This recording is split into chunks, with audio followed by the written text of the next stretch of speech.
Hey, welcome to the CMO Whisper Show. I'm your host, Steve Olensky. Part marketing practitioner, part ad agency veteran, part journalist. I was a writer for Forbes for 10 years. I've had so many insightful conversations over the years with business leaders, to athletes, to celebrities, to, of course, CMOs. The only difference now is instead of sharing those insights through written form, I'm doing it this way. My guests today are two leaders who are reshaping how marketing makes decisions in the age of AI. Henry, or his close friends, and pretty much everybody calls him Hen, Innis, is the co-founder and CEO of Mutinex, the company behind Theseus AI. I hope I said that right. Hen, you'll tell me. It's built on a simple belief that measurement should be continuous, transparent, and tied to real business decisions, not quarterly reporting cycles and guesswork decks. My other guest is Amin Mrini. I hope I said that right.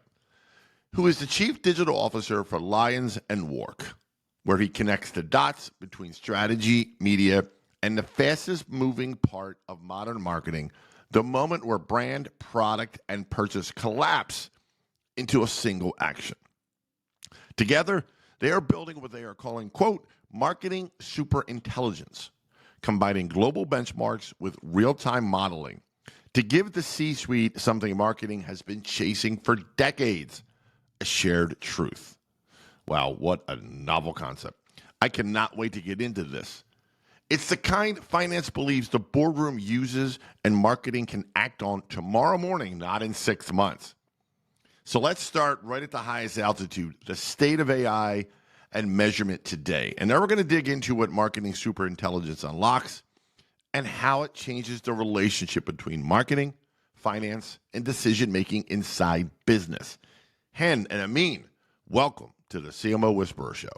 Thank you for having us, Steve. Thanks very much, man. How'd I do on the pronunciations? Is it Marini, Amin? Yeah, look, it's a tough one. What's the English pronunciation of a Moroccan name when my first language is French, right? So look, anything works. It's as close as you're gonna get anyway. So good. I got it. And Hen, is it Theseus AI? Theseus. So Theseus. it was. Damn, I was close. We have an obsession with Greek mythology in our business. So Love it. every single project is codenamed after Greek mythology internally. So Yeah. our code base is littered with those sorts of names. It's a quirk of our engineering department, really. Got it. All right, so let's jump in with the state of AI and measurement. And I got to start with responsible AI. And I'll start with you, Hen. Look, everybody's embracing AI quickly. That's not breaking news, but not always thoughtfully, right? So, first question is, what does responsible and rigorous AI in marketing actually look like today? Well, I think two things. I think we need to talk about the reliability of AI generally. So I think most of the AI tools generally are quite unconstrained in how they can use tooling and call functions and all of that kind of fun technical stuff, which means that effectively they've got a very high probability of making stuff up and being, less reliable than they should be in many situations. And I think the second thing as well is making sure that AI is, being used in a way that is effective in amplifying human capability. I think is fundamentally quite important because I think that a lot of the time it's tempting to replace humans in the loop, and what you get is a lot of slop from that. I think on the reliability point, though, I don't think we should be afraid of hallucinations necessarily. I mean, I was talking to someone in my organization, which was a bit of a light bulb moment for me, who said if we just talk about hallucinations as the percentage that people make stuff up, he said, I think a 4% rate of people making stuff up is better than most meetings that we walk into with humans. And I thought it was actually quite a well articulated point because you don't really characterize hallucinations like that. We look at more like a software metric. But yeah, so I think those are the two areas I think are very important. I think the future that I see AI being applied to is as a huge magnifier for productivity, and a huge magnifier for getting the economy back to a productive state when we have really been in, if you look at productivity over the past 5 years, been in a huge slump on productivity for the past 5 years. And so I think that's where we're going to get huge advantages from that. So, I mean, to kind of pivot from that, again, that term responsible AI, right? Yeah. I mean, do you envision a world where we're going to have these rules and regulations in place at any point? Look, I don't know about rules and regulations. I think there's probably a role for governments to step in at some point, and hopefully we're not too far from that. When you talk about responsible, you can talk about transparency, accountability, making sure we're not. I mean, the models are biased, right? In nature, by nature, how they're trained. You talk about data security. I think there's for me, the take that I have on responsibility is responsibility to society and staff when it comes to AI adoption at the company level. Responsibility to tell the story and the value story of AI in a way that is not scaremongering. Right. So I hear too much on cost efficiencies and cost savings, and yes, we can't be naive to the economic reality of the sector. But to me, and Henry touched on that, it's the multiplier effect that matters. It's augmenting humans that matters, and I don't think we've been doing ourselves a favor, and the media primarily, in the way that we have been talking about AI. So to me, this notion of responsibilities, the notion is that in the sense of leaders being responsible in the value story and the way they position the role of AI in the future of society and companies. And then there's also, I'm curious, what do you both think of as we put our consumer hats on, right? And not just even a B2C, but a B2B, but mostly I would think of consumers. And I'm always asking CMOs about what do they think consumers, because we're all consumers, right? It's hard for us to separate because we're in this world. But as a consumer, to me, there's got to be that sense of responsibility if I'm engaging with a brand, right? To know where that line is drawn between real and what's not real. Well, I think that how much of the internet has been real for some time, I think I don't think anyone would characterize the internet as a misinformation-free place pre-AI.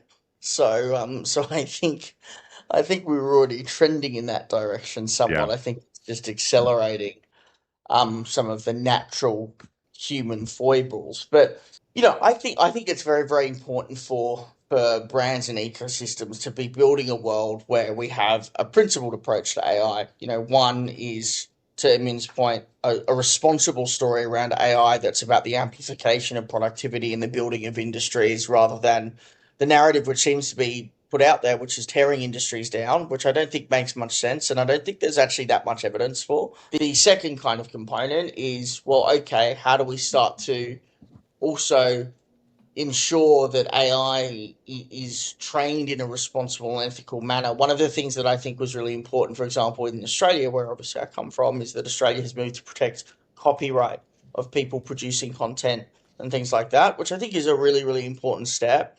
Like, AI companies should not be free to train and, nick copyright and things like that off publishers, just because it's in the interest of training their models, for example. Mm-hmm. And I think we need to rethink some of those elements. Like, I mean, when you talk about the government stepping in, I mean, I think the government really needs to step in on copyright massively around AI. Yeah. But I think the benefits of AI is that we are starting to get to a position where general intelligence can interact and act as an interface between humans and quite technical infrastructure that we just didn't have before. Like, the fact that designers and product people and people with ideas can now interface with technical systems. The fact that business people who don't know SQL can now interface with quite, technical model specs and things like that, and databases. That's a force multiplier across so many industries, and I think it's going to be a huge breaker of silos to some degree in its current state. I think the business that has the best ideas for me about AI at the moment is Anthropic, because they're focusing so much more on the code to English interface as opposed to anything else versus content generation or image generation. Like, I question why some companies are going so hard to create highly photorealistic AI that doesn't really feel like it can go in a really great direction to me in many respects. Yeah, it's anything but realistic in a lot of ways. I want to pivot to measurement, and I mean, look, marketing measurement. We all know, and it's called it. The measurement has lagged behind. I'm sure we could all tell stories. But my first question, I mean, is why do you think it fell so far behind? I think the blind spot for me on measurement, I think it's fallen behind giving marketers an accurate picture of effectiveness because of over reliance on short-term metrics. I think we've been obsessed with what's easily measurable. I think we've been obsessed with what's immediately visible. And whilst nothing about the fundamentals has changed, right? So to tech, digital media, social media, now AI, the reality is that the fundamentals of marketing have not changed, and they will not change. Okay, but I think we've forgotten that, and so when you layer on top the rapid and complex evolution of the landscape, fragmentation of audiences, data, channels, and so on, and then losing sight of what matters and how the fundamentals and how marketing works, I think it gives you a very dangerous cocktail. So I see way too many brands in the doom loop of optimizing for what's easy to measure, as opposed to measuring what truly impacts business. So to me, there's a giant gap in there and an obsession over what easily measurable. That's probably at the heart of the long list of issues that the sector is facing right now on measurement. But Henry's probably better placed to add on that. Yeah, and I was going to ask you about the always on modeling, right? That's really become non-negotiable now. Yeah, so I think there's a few things. Like, I think we are living in a world where information has sped up, and with the speeding up of information, I think there has been a speed up in the cycles. Like, there used to be that old rule of, like, you have 8 years of good times and 1 to 2 years of recession. It more feels like 2 years of good times and then a quarter of recession today. Like, and I think that's a function of information cycles speeding up, and I think that's why many marketers now and businesses feel like we're kind of living in a constant state of turbulence to some degree. Yeah. And I think that is what is driving a demand for, well, we need to understand how to navigate turbulence more quickly. If I'm, driving on a straight road for 200 miles, then normally I don't need a GPS. However, if I'm driving down a very complex suburb with 50 different paths and things like that, and there's lots and lots of different things I can do and lots of different choices I can take, well, then I start to actually need a GPS, something that's helping to nudge me and tell me where to go, and then I can kind of input my destination and it'll kind of go, have you thought about going here, here, and here? And so I think that's been a fundamental shift from the principles. I think it's why hasn't the measurement landscape kept up? I think two things. One, it's really hard to organize the data quickly and at scale, and I don't think that's been anybody's fault. I just think that the organization of data from kind of, getting it organized, modeled, and then drawing an insight out of that has taken an incredibly long time. Like, that process naturally has taken a very, very long time prior to AI. I don't think AI fundamentally changes the principles of modeling and measurement and those aspects, but I certainly think it can help compress those timelines to help give that GPS. I think as a second point to that, I think one of the other reasons I think measurement is incredible is, and I'm saying this as an MMM vendor, I think MMM is too inward looking. I think most businesses, when they look only at the MMM results, will only look inside their business. They will never be able to source external context. And whenever you talk to someone about what should I do about a decision, say we see a low ROI on a channel, how do I interpret that? I should look at both my own data, but then I actually should be trying to also piece together what else exists out there in the world to understand where could I go. And I think that question of where could I go and piecing together data about where could I go, it's been incredibly difficult to stitch that together. Like, I just go back to my time doing this at agencies. I'd pull together the MMM results. That would be, a week to kind of get that together. I then sense check the narrative with everybody. Maybe that's a week to 2 weeks. Then I probably do some desktop research and start to pull together what are the relevant kind of pieces of content, information about effectiveness I can find out there in the market. Call that another week, and then integrate those stories. Call that another week. Now, for me to get to an answer to a question, that's a 6 week time lag to answer one question. Now, I'm betting that the average CMO probably gets asked 10 questions a week, by their other, C-suite executives. And so being in that position where it's costing 6 weeks of internal time to answer question by question means that A, you start answering less questions because you've got to be selective about the ones that you do answer and invest time in. And B, you often take shortcuts on the questions. And so, you don't answer the questions in a fulsome way. So you might just look at the MMM data and things like that. And I think that's why it's lagged behind, because it's only had a very internal and, I think MMM can sometimes have a myopic view, frankly. It doesn't have enough of the world context to really deliver that broader picture of effectiveness and that broader context, which would put the numbers in context.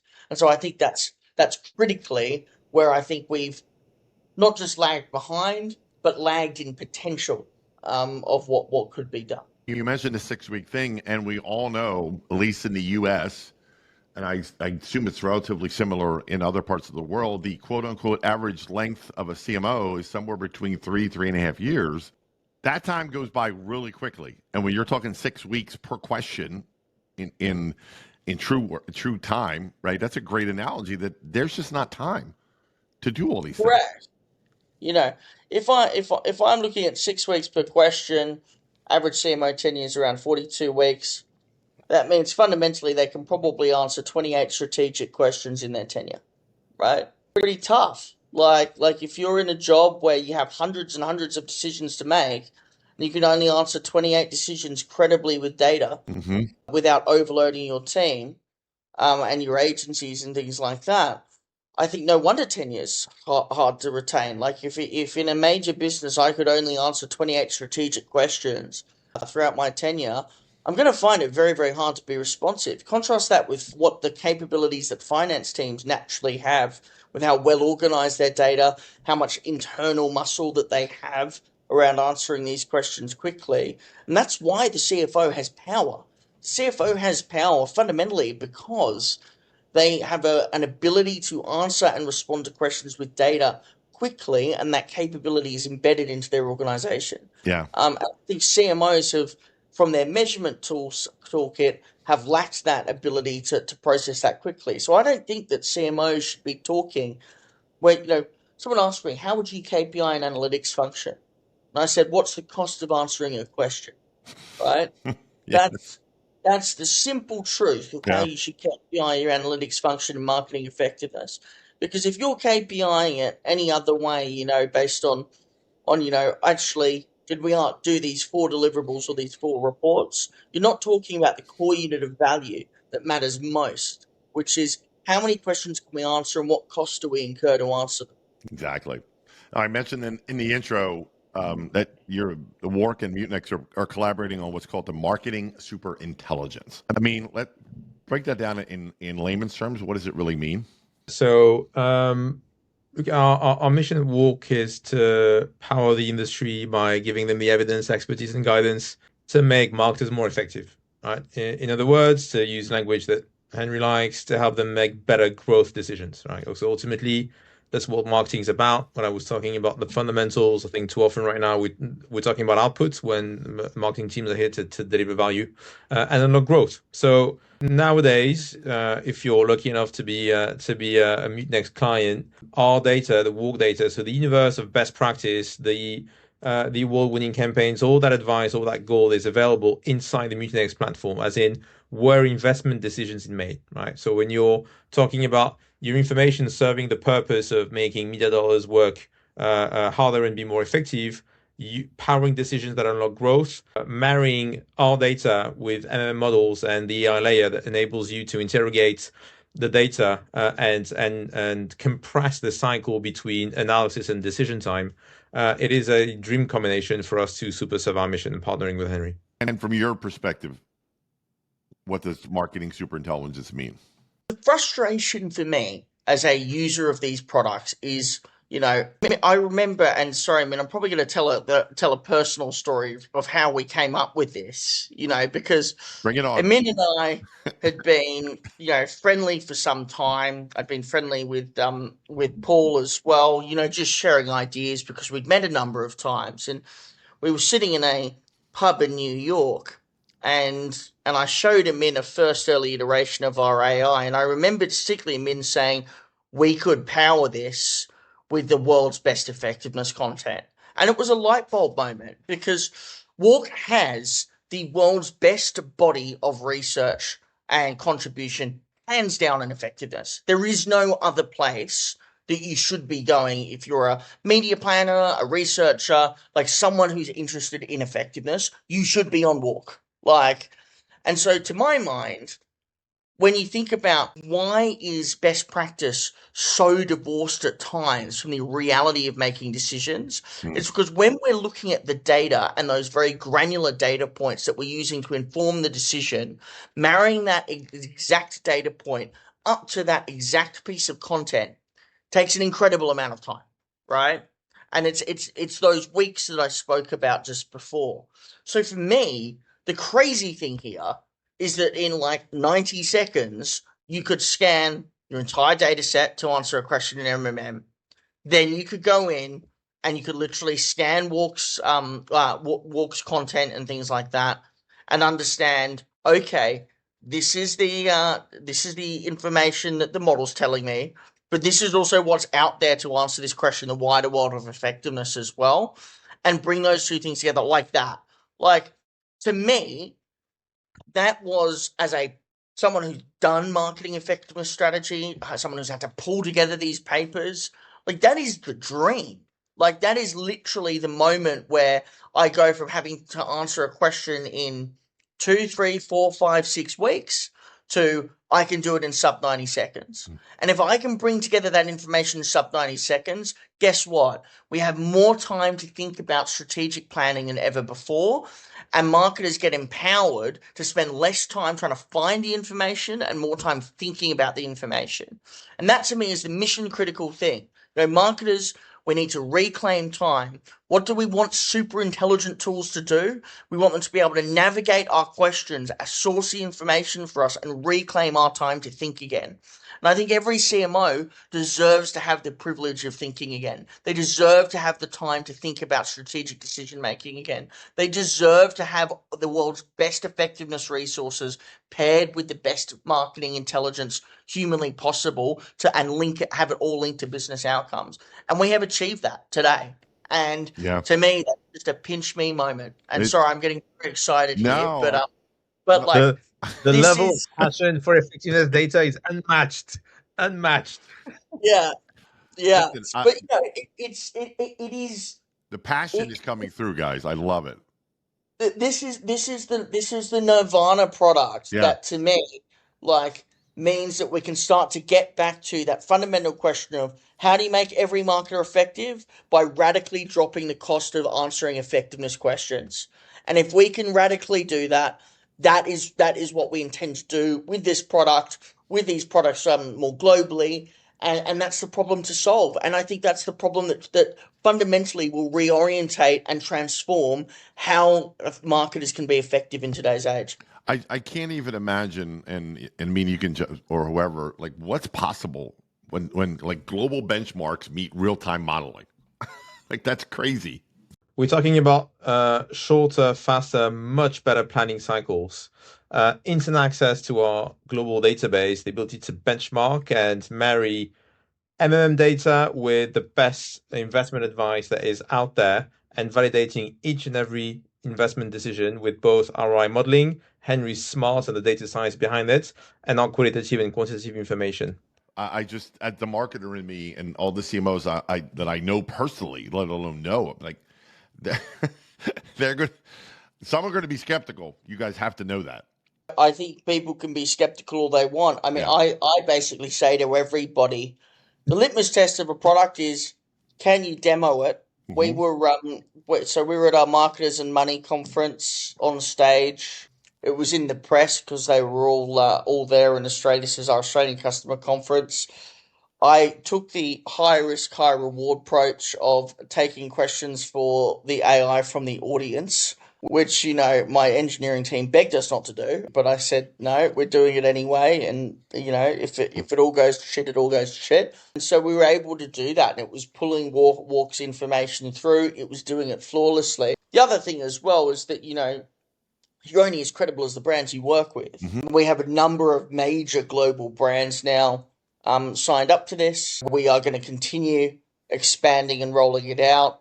I just say to anybody, if you're skeptical, come get a demo because it's a pretty simple product. It's probably the easiest product to demo I've ever done. I think more broadly though, I think in terms of skepticism around AI, I think there's always a hesitance to embrace new technologies and tools. And an analogy I always give is that, everyone hesitates to embrace the fancy new ad format, but it's the people who embrace the new ad formats the fastest who typically see the best payoff from them because nobody else is using them.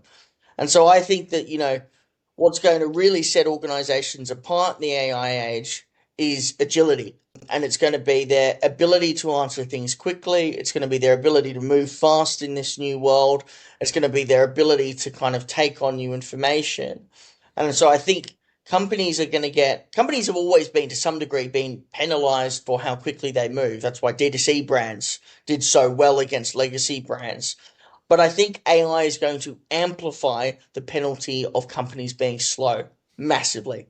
There's always going to be skepticism, but I think it's also always worth interrogating. We also have a view as well that the number one way to solve skepticism is validation, right? To prove it, yeah. So I think every model should have open source governance, for example, and be compared to the open source MMM models to make sure that the MMMs are running solidly. And conversely as well, I think that the other best way to kind of validate whether or not these things are working is, we should be able to trace every element of what the LLM was calling, how it sourced the data, how it sourced the information. One of the incredible things about working with the WARC team has been the traceability of the content that the API gives. So WARC have an amazing API. It's actually some of the my team kind of came into this thinking that this may be a more difficult project, and the infrastructure on the WARC side was bloody good in terms of the API. And what that meant was our ability to kind of provide traceability, to provide kind of logs on how the information was sourced and how information was found, both for ourselves but also on the WARC API integrated in, is really high. And so I think that traceability and transparency is going to be key in the age of AI as well, and making sure that these tools are very, very transparent and can be validated very effectively. You mentioned governance, and I want to expand on it in a second, but I want to go to Amin real fast about the boardroom conversations and how this changes the way marketing and finance make decisions together. Because, my audience are primarily CMOs and marketers, and they may be curious, how does that, if I'm sitting across my CFO, how does this help me? Well, I mean, it fixes attribution, number one. I think the disconnect between marketing and finance is that they do not talk the same language, and one has got a really easy thing to do to attribute a dollar to an action, and the other one's has got to work a bit harder. So working on ROI and working on metrics that make sense to finance teams, being able to solve attribution, being able to talk in terms of breaking down performance, being able to run scenarios. And the beauty of these models is that you're gonna find out, right, whether what you're doing is working or not. And so the trust divide that I think is born out of the proliferation of measurement that ultimately didn't resonate because the KPIs didn't connect to the real world and to finance, are coming to an end with tools like Henry's and augmented massively by sort of effectiveness, golden advice that we can marry now together with the data. To think that marketers and CFOs can actually speak the same language is just, it's mind-blowing to someone who's been doing this for 25 plus years. For me, I think one of the really interesting things is that, I spoke about this at a conference quite recently, is that why has finance and marketing been divorced, and kind of been on that, I suppose, that path of divorce? I believe it's because in 2008, 2009, you had the launch of last click metrics. And what last click metrics did is they fundamentally disconnected the media's interpretation of return from the P&L's interpretation of return. And so I think that what you had is that, previously marketers used to kind of look at their top line growth and things like that, to try to understand whether or not they were doing a good job. And the rise of the last click metric fundamentally meant most marketers were using metrics that overclaimed growth and looked very, very inflated, but didn't actually materially impact the top line of a business. And that created a huge disconnect since 2008. If you look at kind of the 60 top ad spenders, 31 have grown slower than the pace of inflation. There's some great research from Michael Farmer on this on his Substack. And so when you look at that and you think about, well, why is marketing and finance not working in the boardroom? It's one, because finance is not seeing the returns from marketing. And then I think the second kind of component to that is like the measurement systems that were kind of coming up to replace last click. You had a number of players, and including some of our competitors who I think have done a great job, have started to kind of talk about commercial decision making again, and really bringing that back into the conversation. And I think that where things are going to go next, and how we kind of close the loop on that, is when you eventually have models that are not just predicting the real world outcomes, not just trying to correlate to the real world outcomes, but are also tracking the real world outcomes. And so I think that's where these models will go next. You'll be able to see, okay, we've got the baseline MMM prediction. We've also got WARC content indicating that we can be more effective like this, and this. We have a creative testing system that tells us that we're going to land here. Okay, what should all of this mean for our ROI potential? We get to here. Okay, cool. Let's launch that plan in the real world and predict what our total sales will be, and how accurate were the models to getting to that total sales. And so I think that's where things are going to go next. You're actually going to see models and platforms start to hold themselves accountable to P&L growth powered by these data sets, and also hold them and also be able to build more robust assumptions on things that they haven't seen, because you have this body of effectiveness content that can give you a sense of what the assumption should be, when it was previously very, very hard to interpret. And so I think when you have all of that, you're going to see measurement tools shift from how do I sell and justify ad spend to how do I hold ad spend accountable to P&L outcomes. And I think that is a fundamental shift in measurement.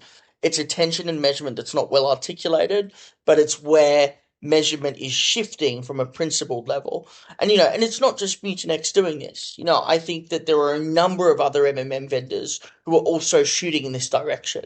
So I think this is the principle we're all trying to orientate towards. And it's actually really heartening to see so many of the global MMM vendors alongside us, trying to push the industry back to connect marketing measurement back to those P&L outcomes. And I think that's where it gets really exciting. It's incredibly exciting. I'll say it for you. I'm curious, Hen, about the CFO lens, right? What are some KPIs that that CFOs care about that marketers consistently underestimate, for example? Well, I think one of the really interesting ones I found is that the percentage of marketers that know their gross profit or their customer lifetime profit and things like that, it's about a 50-50 hit rate on whether or not that number is known.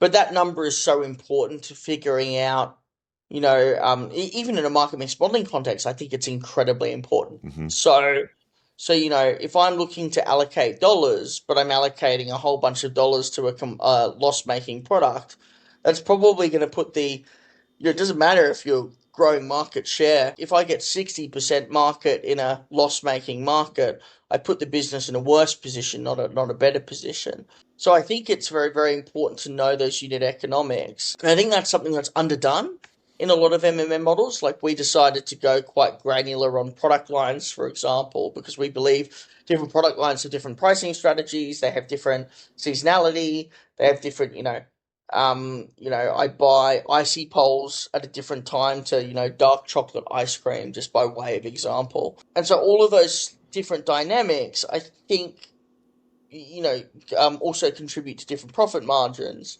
I think too often you look at kind of MMM and things like that in the aggregate, but you don't have that underlying sense of profit well quantified. And so that makes it extremely hard to allocate capital. And I think that's, the number one decision a CFO has to make is, how am I allocating capital for profitable payback, Yeah. rather than how am I allocating capital against a CPA number. And so I think that's a number where you don't see that crop up as consistently as you would expect. And I think that's probably the number one capital allocation tool that most marketers need to know. We talk about marketers having to work on the trust gap and talk with the right metrics and the right language, but I think it works both ways. And I think finance teams also are more than allowed or welcome to take a step back from the US GAAP rules book and study how marketing works, right? It's actually, the science is well established, quite simple. And some of the fundamentals touch as to how businesses grow. Right, marketing is not a separate discipline that lives in this separate world, and the CMO is to come up to the CFO every now and again to make the case for an extra dollar. The way brands are built is well documented. The way long-term and short-term investment needs to be balanced is well documented. The long-term view on brands and the impact of brands on pricing power and all sorts of things that matter deeply to CFOs is out there, but actually it's on WARC. So anyone interested in a free login, if you're a CFO, you're in, right? So I think it works. It works both ways. We've been talking about the efforts and the translation that needs to happen from marketing to finance, but I think it cuts both ways. Yeah. Hannah, I want to circle back to governance. You mentioned that earlier, and new AI tools are coming out. I mean, there's probably been 5 since we've been sitting here, right? That came out. So the proliferation is at rapid speed. In your opinion, how should leaders think about things like governance and transparency and model quality and, understand there's just this tidal wave of tools?